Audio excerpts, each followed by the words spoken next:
নমস্কার সবাইকে। আমি Payel Chakraborty. Welcome to my channel nursing classes in Bengali.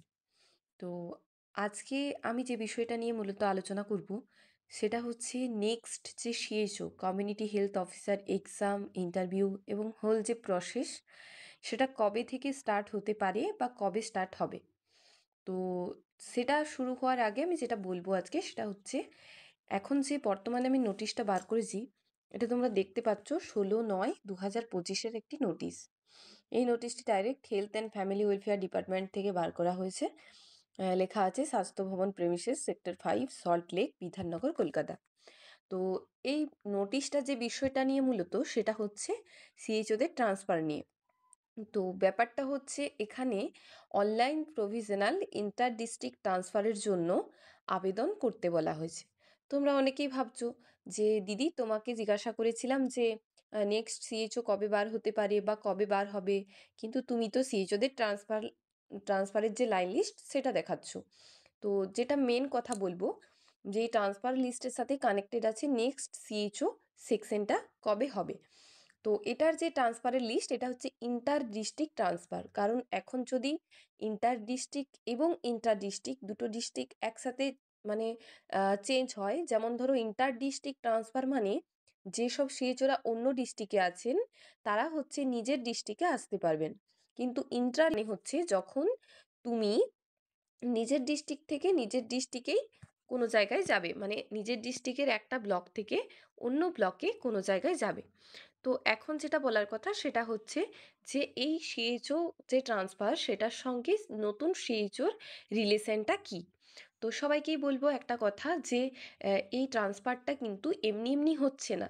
এই ট্রান্সফার লাইন লিস্টে দেখতে পাচ্ছ 16/9/2025, এইটার কিন্তু ডেট দিয়েছে 19/9/2025 থেকে। তার মানে কতটা তাড়াতাড়ি হচ্ছে, 19/9/2025 থেকে 22/9/2025 পর্যন্ত, মানে 19, 20 এবং 22। তো এই যে ইন্টার ডিস্ট্রিক্ট ট্রান্সফারটা আছে এই ট্রান্সফারটার পর কিন্তু দেখা যাবে যে কিছু বিএসসি ক্যান্ডিডেট আছে সেখানে, কিছু জিএনএম ক্যান্ডিডেট আছে সেখানে। তো এই বিএসসির যে ক্যান্ডিডেটসরা আছেন এনারা অনেকেই কিন্তু এই গ্রেড টু যে আহ, আছে গ্রেড টুর যে রিক্রুটমেন্ট হবে তার আগে আগে কিন্তু অনেক বিএসসির যে সিনিয়ররা আছেন ওনারা কিন্তু ছেড়ে দিচ্ছেন, ওনারা হচ্ছে অনেকেই রিজাইন দিয়ে দিচ্ছেন, কারণ ওনারা সেই যে পোস্টটা অনেকেই লাইক করেন না, অনেকেই ছাড়তে ইচ্ছুক, সেই জন্য কিন্তু বিশেষ করে যারা জানেন যে ওদের গ্রেড টু হয়ে যেতে পারে, বিশেষ করে এসসি এসটি যেসব ক্যান্ডিডেটসরা আছেন ওনারা কিন্তু এই জবটা ছেড়ে দিচ্ছেন, কন্ট্রাকচুয়াল সিএইচওর জবটা কিন্তু ওনারা ছেড়ে দিচ্ছেন। আবার কিছুজন এসসি এসটি আছেন বা ওবিসি জেনারেল আছেন, ওনারা যদি মনে করছেন যে ওনাদের ঘর থেকে সামনে হবে তাহলে সেটা ওনারা নেওয়ার চেষ্টা করছেন। যদি সেটা না হয় তখন কিন্তু ওনারা অনেকে রিজাইন দিচ্ছেন। এবার আমি বলি যে বিএসসি রিজাইন দিচ্ছেন তাহলে জিএনএম কেন রিজাইন দিতে পারছে না। তো বিএসসি দিদি যারা আছেন সিনিয়র দিদি, তো ওনাদের মেনলি হচ্ছে রিজাইন দেওয়ার কারণ একটাই যে ওনাদেরকে কোনো 2 লাখ টাকা পেনাল্টি দিতে হয় না, 2 লাখ টাকা কিন্তু পেনাল্টি দিতে হবে না। তো সেক্ষেত্রে ওনাদের একটা ইজি ওয়ে আছে যে ওনাদের যদি ঘরের কাছে ওনারা পোস্টিং না পান তাহলে সেই ক্ষেত্রে ওনারা রিজাইনটা দিতে পারেন, এটা ওনাদের কাছে acceptable. But as a GNM তুমি কখনোই কিন্তু ওই 2 লাখ টাকা ছাড়া রিজাইন দিতে পারবে না। তোমাকে 2 লাখ টাকা দিতে হবে তারপরেই তুমি রিজাইন দিতে পারবে। সে তোমাকে যে জায়গাতেই পোস্টিং দেওয়া হোক না কেন, তুমি সেখান থেকে যদি বাড়ির কাছে আসতে নাও পারো তাও কিন্তু তোমার হাতে কোনো অপশন থাকছে না ওই 2 লাখ টাকা ছাড়া রিজাইন দেওয়ার। আরেকটা কথা বলি যে এই বিএসসি সিনিয়র যারা আছেন ওনারা কিন্তু রিজাইন দেওয়ার পর বেশ খানিকটা কিন্তু সাব সেন্টার ফাঁকা হবে, বেশ খানিকটা এসএসকে ফাঁকা হবে। তাহলে বুঝতেই পারছো যে সেই জায়গাগুলোর একটা ভ্যাকেন্ট লিস্ট কিন্তু দেখাবে। তো সেটা একটা পরের কথা যে কিছুজন সিনিয়র যারা আছেন গ্রেড টুর ইন্টারভিউর আগেই ওনারা কিন্তু এই সিএইচও থেকে রিজাইনটা দিয়ে দেবেন, এটা জানা কথা। এবার হচ্ছে বেশ কিছুজন আছেন যারা আহ, এই ট্রান্সফারটা অ্যাপ্লাই করেছেন। এবার বেশ কিছুজন ওই ট্রান্সফারটা অ্যাপ্লাই করার পর একটা জায়গা থেকে আরেকটা জায়গাতে যাচ্ছেন, এটা যেহেতু জেনারেল ট্রান্সফার সেহেতু কিন্তু একটা সেন্টার থেকে আরেকটা সেন্টারে গেলেই ওনার সেন্টারে যে কেউ আসবেন ব্যাক করে সেটা নাও হতে পারে, এই সেন্টারটা কিন্তু ফাঁকাও থেকে যেতে পারে। ঠিক আছে? তো সেই ক্ষেত্রে সেন্টারটা ফাঁকা থাকছে এরকম করে প্রায় অনেকগুলো সেন্টার ফাঁকা হবে। তার সাথে আরও যে ব্যাপারটা আছে যে অনেকে রিজাইন দিচ্ছেন। এক নাম্বার হচ্ছে রিজাইন, দু নাম্বার হচ্ছে ভ্যাকেন্ট, অনেক সেন্টার কিন্তু এক্ষেত্রে ভ্যাকেন্ট হবে। আরেকটা যেটা প্লাস পয়েন্ট আছে সিএইচও বার হওয়ার, সেটা হচ্ছে যে নতুন করে 747 সামথিং সেন্টার কিন্তু নতুন বানানো হয়েছে। সেটা আমি আগে একটা ভিডিও করে তোমাদেরকে দিয়েছি যে এই নতুন যে 747টা সেন্টার বানানো হয়েছে সেটা তোমরা দেখবে ওখানে। তাহলে তিনটে পয়েন্ট তোমরা পাচ্ছ। একটা হচ্ছে অনেকে রিজাইন দিচ্ছেন, অনেকটা সেন্টার মানে যেহেতু ইন্টার ডিস্ট্রিক্ট ট্রান্সফার হচ্ছে সেই জন্য অনেকগুলো সেন্টার কিন্তু ভ্যাকেন্ট থেকে যাবে। আরেকটা ব্যাপার সেটা হচ্ছে অনেকে মানে অনেকগুলো নতুন সেন্টার কিন্তু বানানো হয়েছে। শুধুমাত্র এই তিনটে পয়েন্টে নয়, আরেকটা পয়েন্ট আছে যে আমাদের পুরো যদি আমরা দেখতে চাই যে আমাদের জিএনএম বিএসসির ক্যান্ডিডেট সিএইচওতে এখন কত আছে, তাহলে কিন্তু অনেক আছে। প্রায় জিএনএম ক্যান্ডিডেট হিসেবে প্রায় 2000 জন কিন্তু কন্ট্রাকচুয়াল সিএইচওর মধ্যে আছেন, 2000 জন সিএইচও। আর জিএনএমের সিট সংখ্যাই হচ্ছে 2092। তাহলে এই 2000 জন সিএইচওর ক্ষেত্রে গ্রেড টুতে সবার পক্ষে আসা সম্ভব নয়। এখান থেকে কিছু বাদ যাবে নাম্বার ওয়াইজ, যাদের কাট অফ ভালো থাকবে না তারা কিছুজন অবশ্যই বাদ যাবে। তাহলে বুঝতে পারছো কিন্তু অবশ্যই একটা চান্স আছে যে যারা সিএইচও করছে সিএইচও থেকে স্টাফিংয়ে আসার বেশ হিউজ চান্স কিন্তু আছে। কারণ একটা সেন্টার এখন সিএইচও ছাড়া চলবে না, তো সিনিয়রিটি অনুযায়ী যেহেতু তারা গভর্নমেন্ট সার্ভিস দিয়ে এসছে সিএইচওদের একটা অবশ্যই চান্স আছে গ্রেড টুতে একটু হায়ার প্রায়োরিটি পাওয়ার। এটা পার্সোনালি আমার মতামত, কারণ আগের বারেরও তাই হয়ে এসছে। সিএইচওদের কেউ কিন্তু পড়ে থাকেনি, সিএইচওদের সবাইকে নিয়ে নেওয়া হয়েছে। এবার একটা কথা বলার যে তাহলে এনইএচএম এর যে ভ্যাকেন্সি সিএইচও সেটা কত হতে পারে। তো দেখো ওই যে বললাম যে 2000 জন সিএইচও মতো নেওয়া হয়েছিল ফার্স্ট ব্যাচটাতে 1300 জন এবং সেকেন্ড ব্যাচটাতে 600 বা 700 সামথিং, প্রায় 2000 জন এস্টিমেট আমি ধরছি। তো এই 2000 জন সিএইচওর মধ্যে সবাইকে কিন্তু আমাদের ওয়েস্ট বেঙ্গল সরকার গভর্নমেন্ট সরকার সবাইকে কিন্তু রাখবেন না, সিএইচওতে সবাইকে কিন্তু রাখবেন না। যদিও জানি যে একটা সেন্টার একজন সিএইচওকে ছাড়া চালানো খুব টাফ, এখন একটা সেন্টারে একটা সিএইচও মাস্ট দরকার, মাস্ট দরকার। তো সেক্ষেত্রে সিএইচওদেরকে যে নেওয়া হবে এটার একটা ধারণা আমি বলে দিই। কারণ সিএইচওরা জয়েন করেছে প্রায় ওদের 1 বছর 2 মান্থ হতে চললো, 1 বছর 2 মান্থ হতে চললো। তাহলে সেই ক্ষেত্রে ওনাদের আজ সার্ভিস থাকছে 1 বছর 8 মান্থ হিসেবে 3 বছর জন্য লাগে একটা পার্মানেন্ট জায়গায় আসতে, মানে 3 বছর হলে তাকে কোনো টাকা দিতে লাগবে না। তো যদি সেই সিএইচও মনে করেন যে 1 বছর 8 মাস পর আমি সেই জায়গাটা ছেড়ে দেব, তাহলে ওটা হচ্ছে সরকারেরই লস।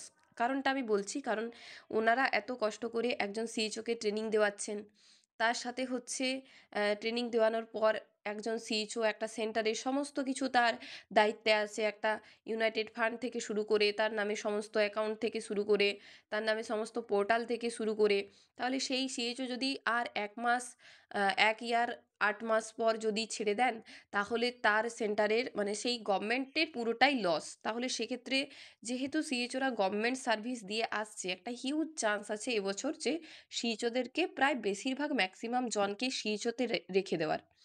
আরেকটা ব্যাপার হচ্ছে যে সিএইচওতে থাকলেই যে তাকে সিএইচওতে রেখে দেবে এমনটাও নয়, সেই তরফেই তোমাদের কিছু সেন্টার ফাঁকা হবে। তো এই সিএইচও থেকে যে 2000 জন আছেন, এই 2000 জনের মধ্যে ম্যাক্সিমাম জন কিন্তু পার্মানেন্ট হয়ে যাবেন, পার্মানেন্ট মানে ডিটেলমেন্টে আসবেন। তো এখান থেকে প্রায় কিন্তু 1700-1800 জনের মতো কিন্তু মোটামুটি 1500-র উপরে তো যাবেই, তো 1500-1600 জন কিন্তু আবার এই গ্রেড টুতেই ফিরে আসবেন। ঠিক আছে? 1500-1600 জন কিন্তু আবার এই গ্রেড টুতেই ফিরে আসবেন। তো এই 1500 জনের মধ্যে আমাদের ওয়েস্ট বেঙ্গল সরকার গভর্নমেন্ট সরকার কিছু জনকে হচ্ছে এই সাব সেন্টারগুলোতে রাখবেন। মানে যে এসএসকেগুলো আছে মোটামুটি 1200-1300 এরকম 1300-1400, বাকি যে 300-400 স্টাফ থাকছে সেই 300-400 স্টাফকে কিন্তু উনি আবার ওই হসপিটালে কিন্তু পাঠাবেন। মানে সবাইকে যে নেওয়া হলে সবাইকেই যে আবার সিএইচওতেই দিয়ে দিবে এই বছর কিন্তু সেটা নাও হতে পারে।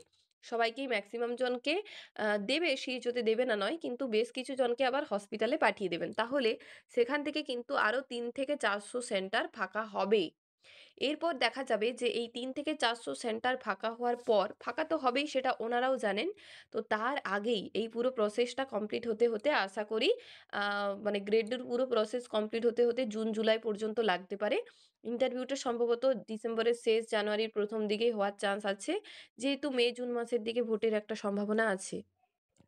তাহলে আগের ৭৪৭টা সেন্টার প্লাস বেশ কিছুজন রিজাইন দেবেন, সেখান থেকেও আরও ১০০ বা ১৫০ এরকম কিছু, মোটামুটি ৫০টা তো ধরে নেওয়াই যায়।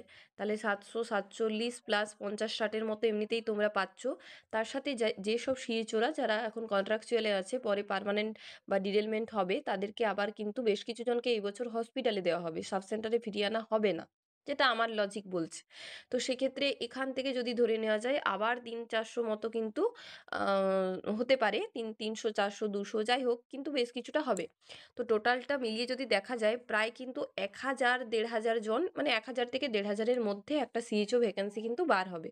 সেটা ভোটের আগেই হবে। মানে নেক্সট যে আমাদের ভোট আছে, মানে আমাদের যে ২০২৬-এর যে ভোট আছে, যেটা আমি বলছি মানে মে, জুন মাসের মধ্যে হবে। তো আমার এনালাইসিসে এই যে সিএইচও রিক্রুটমেন্টটা হবে, সেটা কিন্তু এই মে, জুন মাসের আগেই একটা ভ্যাকেন্সি কিন্তু বার হবে। তো সেক্ষেত্রে যারা এখন বর্তমানে ২০২৪-এ পাস আউট করেছো, তাদের ক্ষেত্রে একটা বড় সুযোগ আছে এই সিএইচও রিক্রুটমেন্টের জন্য অ্যাপ্লাই করার। মোটামুটি ১০০০-এর উপরে ধরে রাখতে পারো, ১০০০-এর উপরে কিন্তু একটা সিট তোমাদের বার হবেই। তো তারপর তোমরা আবার ট্রেনিং করে আবার সিএইচও পোস্টে তোমরা ফিরে আসবে। তো সবাইকেই বলবো সিএইচও পোস্টটা মানে চাকরি হিসেবে দেখতে গেলে অনেক সেফ, কারণ এখান থেকে তুমি এক্সপিরিয়েন্স সার্টিফিকেট পুরো সমস্ত কিছু যা হয় সমস্ত কিছু পাবে। তোমার রিনিউয়াল হবে, এক্সপিরিয়েন্স তুমি পাবে। শুধুমাত্র সেন্ট্রালের এক্সপিরিয়েন্সটা কাউন্ট হয় না, সত্যি কথা বলাই ভালো। সেন্ট্রালের এক্সপিরিয়েন্স কিন্তু কাউন্ট হবে না সেন্ট্রালের জন্য কোনো যদি পরীক্ষা দিতে যাও। কিন্তু এমনিতে তোমার অসুবিধে কিছু নেই, স্টাফ নার্স গ্রেডের জন্য তুমি ইজিলি পাবে, এক্সপিরিয়েন্স পাবে, রিনিউয়াল তোমার হবে, বোনাস পাবে, মানে যেমন যা হয় সেরকমই তুমি পাবে। তো সেক্ষেত্রে তোমার মানে প্রাইভেট হসপিটালে কাজ করার থেকে সিএইচও, কন্ট্রাকচুয়াল সিএইচওটা অনেকটা বেটার আমি বলবো। তো যদি এই জন্য কেউ পড়াশুনো করতে চাও, আমি খুব তাড়াতাড়ি একটা কোচিং স্টার্ট করব। গ্রেড 2-র পরে একটা সিএইচওর জন্য কোচিং স্টার্ট করব। এখন গ্রেড 2-র জন্য ইন্টারভিউর জন্য কোচিং চলছে। তো মোটামুটি ১০০০টা সিটের জন্য তোমরা ভেবে রাখতে পারো এবং সেই সময় মতো তোমরা পড়াশুনো করতে পারো। গ্রেড 2 নিয়ে নেওয়ার পরেই বা তার আগেও এই ভ্যাকেন্সিটা কিন্তু ছাড়তে পারে ওনারা একটা এস্টিমেট করে, কিন্তু সেটা ভোটের আগেই একটা ভ্যাকেন্সি পাবলিশড হবে, এটুকু তোমরা ধরে রাখতে পারো। তো যদি এই ভ্যাকেন্সি রিলেটেড কারো কোনো প্রবলেম থাকে যে দিদি কতগুলো হতে পারে, কবে হবে, বলছি সেটা মার্চের আগেই হবে। মানে আমার আমার যে ধারণা সেটা হচ্ছে ফেব্রুয়ারি মার্চের মধ্যে একটা ভ্যাকেন্সি, যেমন আগের বার বেরিয়েছিল ২০২৪-এ মার্চের দিকে, তো সেইভাবেই একটা বেরোতে পারে। এটা জাস্ট আমি বললাম।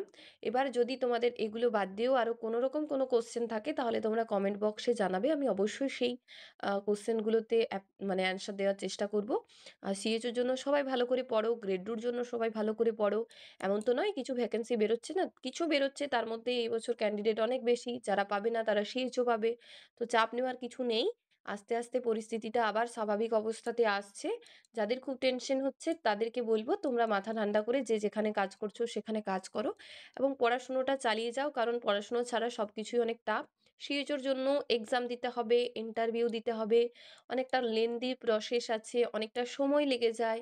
মানে মার্চে যদি হয় তাহলে তোমাদের পুরো প্রসেসটা কমপ্লিট হতে হতে প্রায় ২০২৬-এর শেষ পর্যন্ত লেগে যেতে পারে। এমনিতেই আমরা জানি যে গভর্নমেন্টের কোনো একটা রিক্রুটমেন্ট ১ বছর আগে বার হলে সেটা ১ বছর বা ১.৫ বছর পর হয়, জানা কথাই। তো সেক্ষেত্রে আমি বলব যে চিন্তা না করে তোমরা মোটামুটি পড়ার চেষ্টা করো। বিশেষ করে ২০২৪-এর পাস আউট ব্যাচের জন্য বা ২০২৩-এর বেশ কিছুজন ক্যান্ডিডেট যাদের রেজাল্ট নাম্বার অনেক কম আছে, কাট অফ কম যাচ্ছে, তাদের জন্য কিন্তু এই সিএইচওটা একটা ভালো অপশন হতে পারে। এবং একটা জিনিসে মাথা ঠান্ডা রাখতে পারো যে সিএইচও থেকে কিছু না কিছু একটা তোমার কাজ হয়ে যাবে। মানে গ্রেড 2টা তোমার হয়ে যাবে এক্সপেরিয়েন্স করতে, করতে। তো এবছর তোমরা দেখেই নিয়েছো যে এক্সপেরিয়েন্সের মূল্য কতটা একটা জায়গাতে দাঁড়িয়ে। তো এক্সপেরিয়েন্সটা করো, কেউ কোনো জায়গা থেকে জব ছাড়বে না। আজকের ভিডিওটা এই পর্যন্তই রইলো। যদি এই ভিডিও রিলেটেড কোনো কোশ্চেন থাকে কমেন্ট বক্সে জানাতে পারো। আর ভিডিওটা ভালো লাগলে অবশ্যই লাইক করবে, সাবস্ক্রাইব করবে এবং কমেন্ট করতে থাকবে। ধন্যবাদ সবাইকে।